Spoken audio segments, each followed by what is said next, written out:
Toni Vilander, storied career for this man, twice FIGT champion, twice Le Mans winner in the GT class, and he's about to do two of the most important minutes of driving of his career. Sun's come out again, Crailsey. This might not be what Vilander wanted to see. Having said that, no one got near them early on today. He was electrifying in qualifying that set the shootout into the low 2-minute twos, admittedly in cooler conditions. So this 36-year-old Finnish ace, he's a factory Ferrari driver, as Graham said. He's from Kankapää, which is near Helsinki, not too far in the southeastern corner of Finland.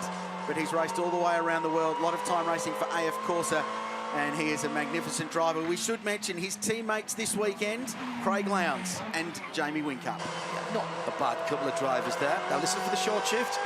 There he is. And another gear change. Again, quite in control over the top of the mountain. He's up, 10th of a second, but he's faster than anybody in the first split. I thought he looked very good round Griffin Bed, and that helps you up the hill, of course. No hint of a lift there, and just grazes the curb on the outside. Now, get the braking point right. Down through the gearbox to third. Down again to second. Gather the car back up again. Up to third. Snatch fourth gear. And then you're getting the car straight. A little bit of a lock-up as he was coming down over the top towards the Bentley Forest Elbow. Neat, tidy, accurate, but slightly slower now. There's less than a 10th of a second in it between Toni Vilander and Chaz Mostert, all down to how the Ferrari 488 twin-turbo V8 power handles Conrod Straight, the Caltex chase and Meguiar's turn. Great lap so far, but there's absolutely nothing in this. Totally flat through there. How late does he brake? Oh, that late! And look how cool, calm and collected he is behind the wheel. Just a little bit of a correction as he came out of the chase under the Liquid Moly Bridge. He's now only got Meguiar's to go. The front of the car dives down under heavy braking. Had to have two little goes at it. Has that got him the half a tenth that he needs? Yes! He's stolen it at the very last, 203.055, and the first ever Pirelli Top 10 shootout goes to Maranello Motorsports, 202.861, the time for the winning car for that Alan Simonson trophy, and the only car in the 202s. And it's their second pole position in the 12-hour, but their first since the passing of the late Alan Simonson, who drove for this team and for whom the pole trophy is named after, for Mark Coffey and the team. This will be an emotional moment down there at the end of pit lane. Terrific lap from Vilander, really smooth and controlled, and he was down a little bit coming out of the elbow, but made it up with great braking in the chase in the final turn. What a great lap. At places like Le Mans through the Inter-American Le Mans Series, and now back here at the mountain, one of the places that he absolutely adores coming to, and puts a really good team together. The M6 in the BMW Motorsport colours with those famous stripes. I maintain, gentlemen, that you can't make any BMW look worse when you put that colour scheme on it. It's the correct livery, isn't it? Bentley would say about their power, it's adequate. For BMW, it's correct. Red, blue and white on their cars. What about Chaz Mostert? What a career he has forged over the last couple of years. He's just renewed his deal with Ticket Racing in the Supercars Championship. He's got security there. One of the best performers for the Blue Oval last season outside of Scott McLaughlin. His first split is very good. He's 0.3 of a second up on anybody. Wow. He did a 202.37 to get into the shootout to go second fastest in qualifying earlier today. This is a good car as well. We must remember the 100 car was carrying good speed in today's earlier session. Yes, okay, because of infringements afterwards, not part of the top 10 shootout, so therefore all the onus is on the sister car, the 43 machine. Chaz Mostert has been a superstar all weekend, the 25-year-old from Melbourne, out of the Bentley elbow, thundering its way down the Conrod Straight and up again. So this time a 31.3, that's faster than anybody else through the middle sector. Yeah, and he's putting this together. There's a 2:01.8 out there. If somebody can hook up all the right sector times. And Chaz Mostert, oh, that's beautiful as he turns left through the Boost Mobile chase. A real economy of movement behind the wheel. He slots across to the right-hand side before he turns it into the apex of the final left-hander. He'll ride the red and white curbs on the outside. There's the checkered flag, and it is provisional pole position, and it's a 2:01. It's a 2:01.9. First man under 122 seconds. Yeah. And this car is incredibly fast down the tube, so watch out for a quick first sector time heading up Mountain Straight and towards the destination New South Wales bend. A little bit late, maybe on turning there, but actually doesn't run too far wide. There's a bit of dust kicked up in Dennis's wake there, but he has been on such great form all weekend. This is one of the best sounding cars here this weekend as well. The swan song for the Aston Martin Vantage, with the AMR now being raced regularly, not eligible for this year's version of the Liqui Moly 12-hour though. Heading out then of the right-hand Griffin's Bend, and now towards the Audi cutting. And this is where the track gets so narrow, but he's not intimidated at all, the man from Warwickshire in the UK, getting to the highest point on the circuit and nearing the end of the longest sector. Then this will give us an indication of how quick the car's been up the hill. It's the fastest we've seen so far. It's a 50.1 from Jake Dennis through sector 1. A large intake of breath from me, because he was so close to the walls there on both sides of the track. And Jake Dennis, whatever the situation with grid penalties, he's holding nothing back.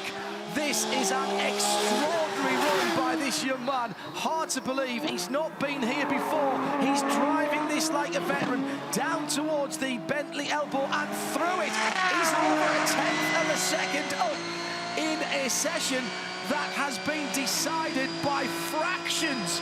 And he is driving away from this field as he comes down Conrod. The margins are so small in this. If you're a tenth of a second off, you'll miss pole position.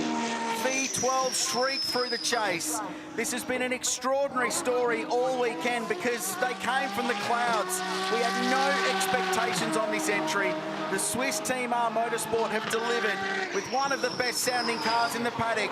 Can the rookie at Bathurst go to pole position? Nothing in it. It's close. He's got it. The Alan Simonson Polaroid goes to Aston Martin. 2:02.4, 4/10 of a second. He has absolutely smashed them. Absolutely blown them away. 4/10 between first and second. The next 4/10, Johnny, I can see you doing the arithmetic in your head, covers how many cars?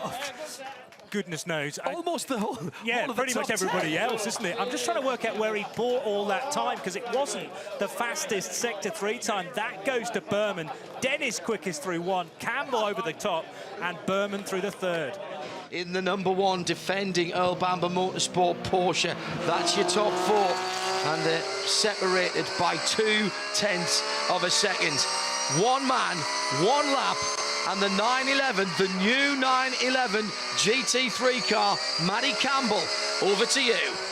Right, here we go. 2:03.43 was the lap he produced in qualifying to get into the shootout. Was 2/10 faster than anyone went in that session. It was a very nice lap time. And this car's looked very consistent all weekend. It does what Porsches do very well here, which is just generally be good everywhere. They don't have one area where they excel. And traditionally at this place, the Porsches just string together 3 sectors. We saw it with Lawrence Vancourt early on in car number 1. I reckon if he can match Alvaro Parent in the first sector, he's then got to pull something out in the 3rd sector, because I do think they're fairly similar in the middle, JP. Yeah, and another good measuring stick is Laurent Vancourt. Matched it. He's gone 3/10 quicker. This is a real potential pull for Porsche, which we've not seen here before. That's an extraordinary run. Now he's got to keep that gap, because we know how fast the Parent McLaren was in the 3rd sector running back to the flag. Crucially, he's 4/10 of a second quicker than Vantour in the same machinery. Surely he's got this already, but they've got a few more Ks to go go yet, and heading down the hill into the dipper. What's the exit like? Nice and close to the wall as he was for that overtake a year ago. He's 7/10 of a second up. Give him the trophy now. He's in a different ballpark, Matt Campbell. It's a completely different race. He's 7/10 of a second faster than one of the best fields we've seen here. The conditions might not be the fastest they've been, but this is one unbelievable lap so far. Just a few corners to go to lock Porsche into their first pole position. Tick the box for the chase. That's done. Nice work. One more turn. One more corner for Porsche to get their first pole position at Mount Panorama. The Alan Simonson Pole Awards going to Matt Campbell. The fairy tale continues for this young man at Mount Panorama to 2:03.5. It's the best lap. It's pole for Porsche. What a shootout for car 911. Best first sector, 50.5. Very competitive across the middle, 31.7 and 41.2. Lost half a second to the very quick McLaren coming down the hill, and that might mean something in race trim. The McLaren quick in time and in pace there, 4Ks quicker. And as we saw from Cheersan a few years ago, being able to get down the mountain quickly is a real advantage in race conditions. But take nothing away from absolute racing from Matty Campbell and from Porsche. They're on pole position for the Liquid Moly Bathurst 12 Hours 2020.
In the final sector, and that is pole position for the Bathurst 12 Hour.